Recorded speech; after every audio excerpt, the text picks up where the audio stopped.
Hello, children. Welcome back to Story Time. Today's story is called The All I'll Ever Want Christmas Doll. It is written by Patricia C. McKissack and illustrated by Jerry Pinkney.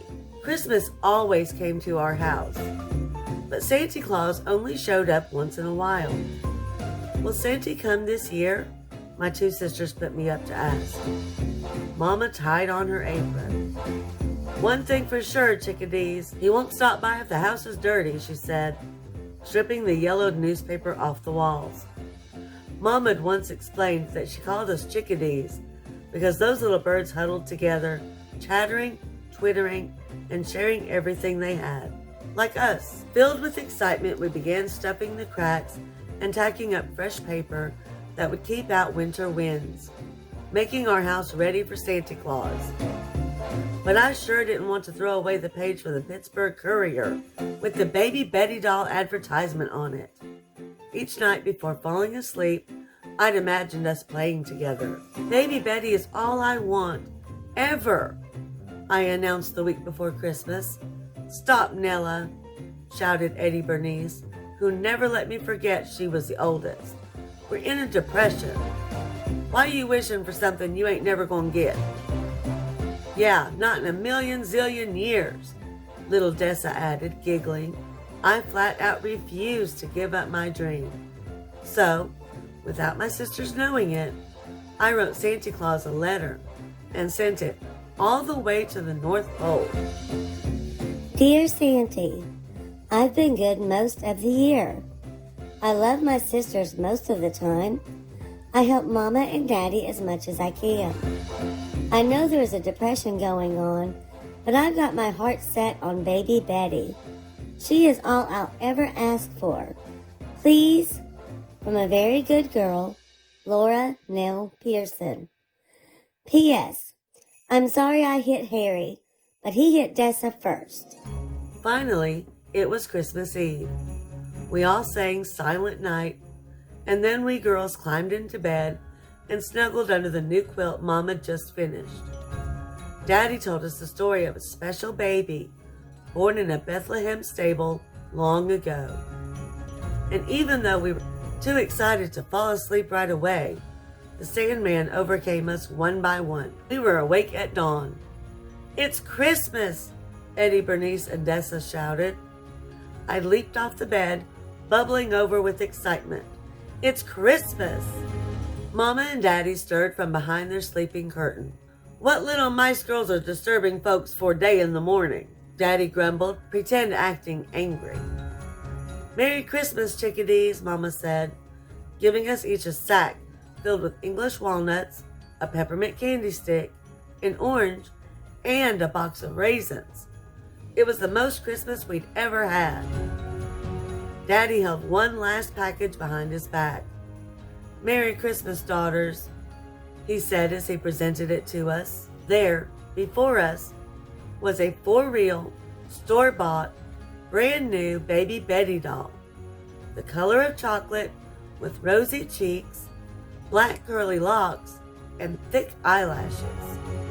She was 1,000,000 times prettier than I could have imagined. Ooh, cooed Eddie Bernice. Ahem, Dessa giggled. And she's mine, I declared. Dessa grabbed Baby Betty's leg. Eddie Bernice elbowed in and snatched the doll's arm. No, I'm the oldest, she cried. Mine, Dessa wailed. Me, I shouted. No, we tugged and yanked and shoved and pulled until Daddy separated us. Eddie Bernice Pearson, Laura Nell Pearson, Odessa May Pearson, he said. When Daddy called us by our whole names in birth order, we knew we were in trouble. So we shut up and stood shoulder to shoulder. Gathering us within the circle of his arms, he scolded. 3 times shame on you for fighting over a Christmas gift. He looked at us with disappointed eyes. I have chores to do. Work this out and no more squabbling. When the door closed, Mama turned to us and raised an eyebrow. "Okay, chickadees, fix it," she said. Then she walked away, holding on to my doll. I spoke right up. "Who wanted Baby Betty the most?" "You did," Dessa and Eddie Bernice answered grudgingly. "And who said it was silly to dream about something I could never have in a million zillion years?" "We did." "And who never gave up and wrote a letter to Santa?" "You did." "So who do you think Baby Betty should belong to?" Eddie Bernice shrugged. "You, I guess." Little Dessa nodded. When Mama heard we were all in agreement, she handed me Baby Betty, and the doll's eyelashes fluttered. "You are all I want. I don't need anything else," I cried. "We'll see," said Mama. After I ate and dressed, I had the whole day to play with my new doll. First I sang to her, "You are my sunshine, my only sunshine. You make me happy when skies are gray." Eddie Bernice and Dessa watched for a minute, but when I didn't include them, they left. Through the window I could hear them taking turns jumping rope with a measure of Mama's clothesline. "Having you is more fun than any old jump rope," I whispered to Baby Betty. She blinked and I hugged her tight. I sang every Christmas carol I knew, from Joy to the World to Jingle Bells. Baby Betty was a good listener, but my sisters always sang harmony with me, and Baby Betty couldn't sing a note. "Oh well," I said, rocking her gently. "Let's tell stories instead." I began with Goldilocks, followed by Little Red Riding Hood. When I finished, there was only silence. My sisters always clapped, but Baby Betty couldn't move her hands. "Maybe you'd like Brer Rabbit and the Tar Baby," I tried, and set in. At least I got to my favorite part. In my best storytelling voice, I said, "Brer Rabbit, say, 'Tar Baby, you'd better speak like you got some sense, or I'll bop you upside your head.' But that Tar Baby didn't say nothing. It sat there on the road looking dumb." That part always made Dessa giggle, but not Baby Betty. I eased to the window to sneak one peek at my sisters. They were making string sculptures. "I wish you could do something more than sit around like a spot on a toad," I whispered, a little disgusted like. Baby Betty blinked. "Having fun?" Mama asked, pouring herself a cup of tea. "I guess so," I replied. Then suddenly I got an idea. "A party!" I shouted.